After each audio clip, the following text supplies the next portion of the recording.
So hello and welcome to the video. In about an hour's time I'm going to be getting aboard the Norwegian Gem and spending 9 days sailing up and down and around and through the Greek islands. Really looking forward to it. So if you'd like to see what the Norwegian Gem experience is like, stick around. Hi, I'm Matt and I love cruising. I love the ships, the places you visit, the entertainment, and every now and again I'll also enjoy a drink. So subscribe to see where I go next and perhaps get some inspiration for your next cruise. Yes, those were jellyfish in the water behind me. Lots of jellyfish. Now, long-time viewers of the channel may recall that I had a bit of an argument with Norwegian Cruise Lines last year. We had a cruise cancelled because of the you-know-what, and Norwegian offered a rebooking incentive, which they then refused to honour. So I put Norwegian on the naughty step. Their customer service is widely considered to be terrible, but their onboard experience is quite well regarded. So when I was looking for a Mediterranean itinerary for me and my mum, and I found a very exciting itinerary on the Norwegian Gem, we decided to give them a go. We booked a 9-night cruise, and never having cruised for longer than a week before, I was keen to see whether the experience remained fresh and exciting into a second week. It featured a port every day with no sea days, which is great for someone like me who loves seeing places perhaps even more than I love floating around on a ship with an open bar. And I'd only previously been to 2 of the 8 ports, so there was a lot of new territory to cover, and Montenegro would be a new country for me to visit. All good. The cruise started in Venice, although it didn't.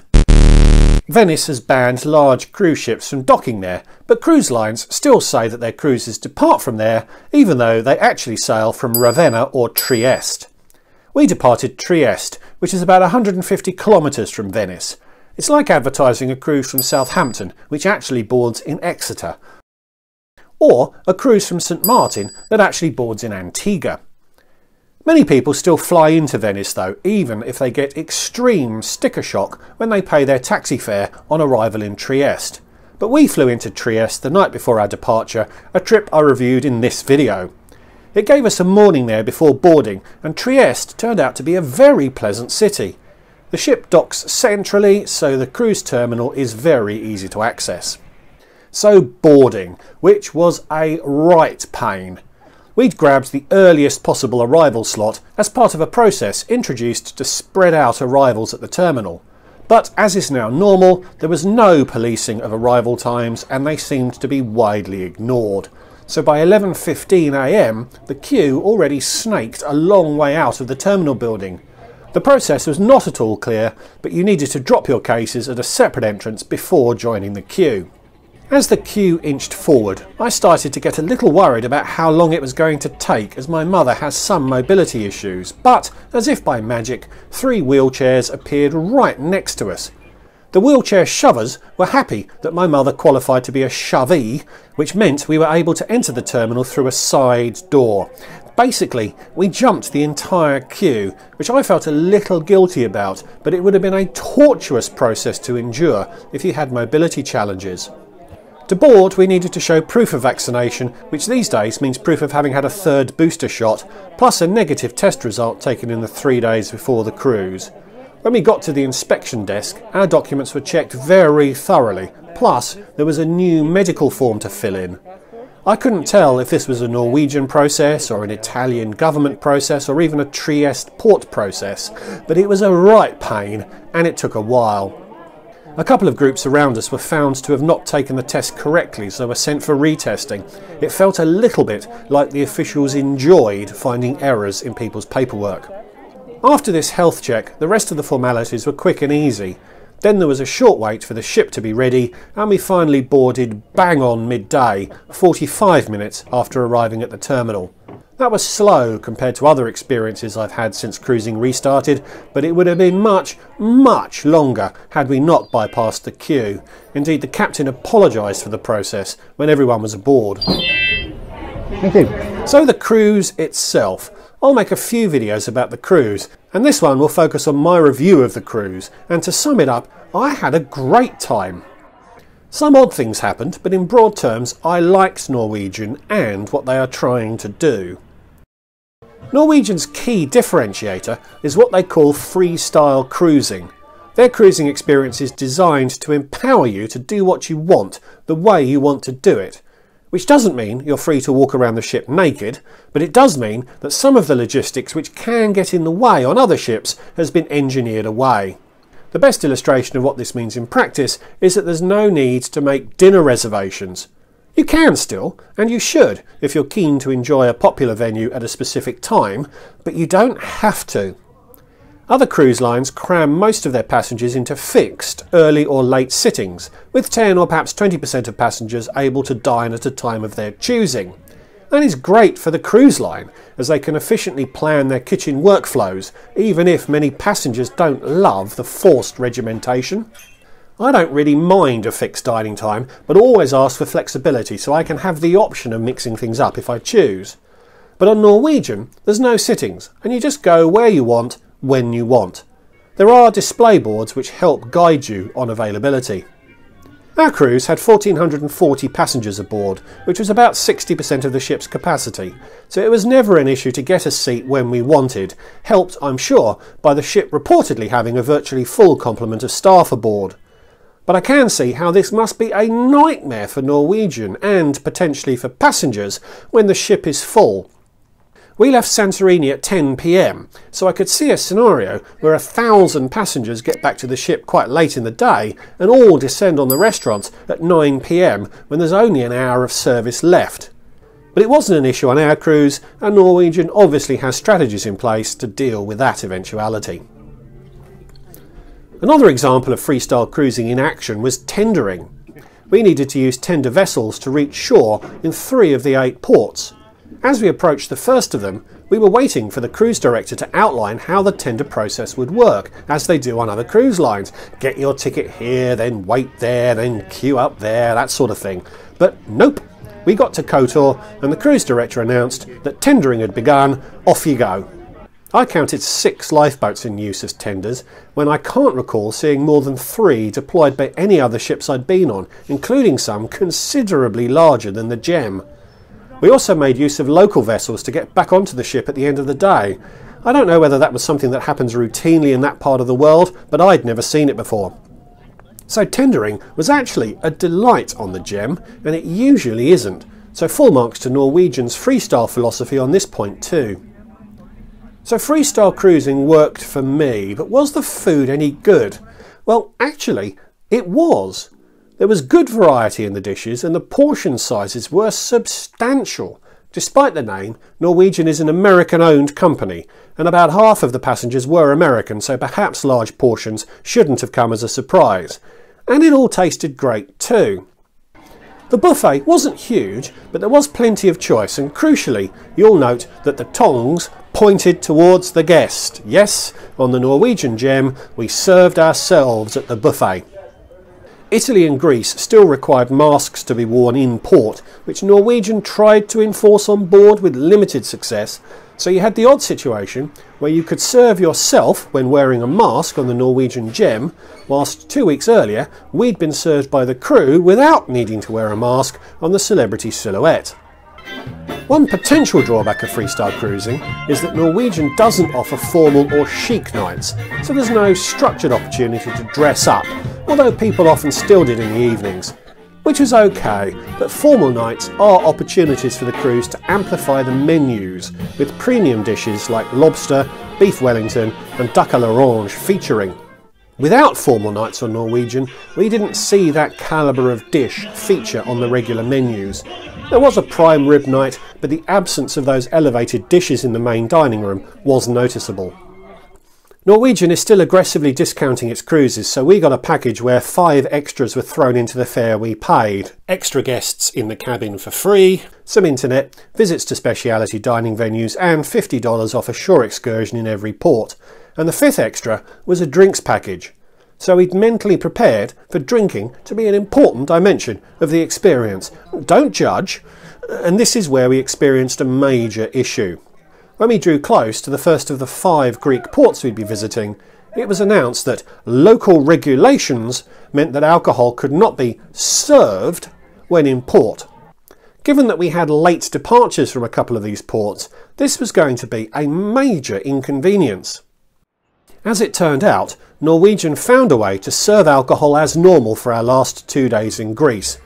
My intuition tells me that the ban was on selling alcohol, so as we bought a beverage package in advance, Norwegian was actually dispensing alcohol to us rather than selling it. I could be wrong, but I suspect that that created a loophole that allowed them to offer booze as normal for those last 2 days. It was very frustrating that they hadn't been able to find that loophole for the 3 preceding days in Greek ports when prohibition was in force. I present my intuition as explanation because the communication from Norwegian on the whole issue was terrible. 3 days of prohibition was certainly better than 5, but they really should have over-communicated what was going on. There was no apology and no compensation was offered. As you probably would expect, I complained on the ship and have since written to Norwegian, but as that takes me into the world of Norwegian's appalling shore-based customer service, I have low expectations of anything meaningful coming from it. But it was a major inconvenience which was very badly handled. When the drinks were flowing, they were great. Not that much was available in the premium category, but I didn't expect there to be. The service from the beverage team was also excellent, a friendly bunch who were very good at their jobs. Indeed, the entire crew were superb, and I really have nothing negative to say about any of them. But on to the entertainment and another area where Norwegian needs to do better. Norwegian doesn't like you filming their entertainment, which is a shame, so I can't illustrate this bit with much footage, but perhaps that's a good thing. A 9-night cruise means 9 shows in the main theatre. On a 7-night cruise, I would expect 3 or perhaps 4 guest entertainers with production shows from the ship's company to round out the programme. On the Gem, we had only 2 guest entertainers who did 2 shows each. One was a juggler / balance performer. Hard to describe the act in a few words, but he performed tricks like flicking a spoon off his foot to balance on his chin, punctuated with cigar box juggling, which will be familiar to people who grew up watching variety shows on TV in the 80s. An immensely talented performer, but very underwhelming as a headliner on a cruise ship, particularly across 2 shows. The other guest entertainer was a jazz singer, a genre of music I really can't stand, who wasn't helped by the very poor audio quality of the ship's theatre. 2 guest performers is not enough, and may be a symptom of Norwegian trying to save money. A highlight came from members of the ship's cast who blended acrobatics and comedy in a hugely entertaining way, a snippet of which I illicitly filmed. The shows performed by the ship's cast also had a whiff of thriftiness, by which I mean that I'd never heard most of the songs featured before, presumably as lesser known songs are cheaper to license for performance. One show featured country music, during which I recognised perhaps 3 of the 15 or so songs. Another had a Broadway theme where I only recognised 2 of the songs. The crew were very talented and performed them very well, but it's hard to connect with a show when you don't recognise what's being sung. Overall, it felt like a lot of the entertainment was designed to appeal to 90-year-old Americans, which may usually fit the passenger demographic. But I am a 50-year-old Brit, and there were actually a lot of younger people on the cruise, so I didn't feel that overall the entertainment really worked for me or many others on board. A few words on the ship. It was launched in 2007 and enjoyed a limited refit in 2015, although that was focused on the public spaces, evidenced by my bathroom, which still featured an ashtray. It was a little tired in places, but overall it was in a perfectly acceptable condition. One thing I'd read about Norwegian ships was that they have a particular design style which creates lots of relatively smaller spaces with limited sightlines and a slightly higgledy-piggledy feel. I could see that in the Gem's layout, but I didn't find it to be a drawback. There were lots of different spaces, some themed, others less so. Many of the decks had an asymmetric layout which wasn't intuitive and took a little bit of getting used to, but it did allow a greater variety of spaces to be created. The central lobby area was vertically rather than horizontally oriented, and even though the chandelier was quite impactful, the space wasn't huge and didn't create the focal point you find on other ships. There was no solarium, which would be an issue for cruises in colder climates, and the outdoor pools were very deep, so weren't fully filled. It would have been nice to lounge in a few inches of water on the shelf surrounding the deep bit of the pool, but that wasn't possible, on this cruise at least. But overall, it was a very pleasant ship to travel on. So in summary, the itinerary was great. We visited some fantastic ports, which I'll talk about in more detail in this upcoming video. The staff were all fantastic, friendly and attentive. Lots of Filipinos aboard, which is never a bad thing if you ask me. The food was great, even without any lobster, and the drinks were great when they could be served at least. I didn't think the entertainment was up to scratch though, and interacting with Norwegian away from the ship continues to be a very frustrating experience. I paid £1,390 for my 9-night cruise, which only got me an inside cabin. Mum paid quite a lot more for her balcony cabin. I didn't love the size of my cabin, something I talk about in detail in my cabin tour video. That was an all-in price that included credit towards shore excursions, which had a value of perhaps 250 quid. So overall, I consider that my cruise represented excellent value. I'm still annoyed with Norwegian's customer service team, and I am keen to see the outcome of the complaint I've lodged with them over the drinks kerfuffle. But I really bought into the freestyle cruising concept and liked what Norwegian is trying to achieve overall. My differentiators video will go into more detail about how they are different, but I like them enough that I will look to sail with them again, perhaps on one of their larger, more modern ships where they are better able to express the Norwegian freestyle experience. So give the video a like if you enjoyed it, and leave me a comment. Have you cruised with Norwegian? Do you agree with what I've said here? Please subscribe if you're new, and if you'd like to support me directly, I have a Patreon account, a link to which is in the description below. So thanks for watching, and I'll see you all in the next one. Goodbye.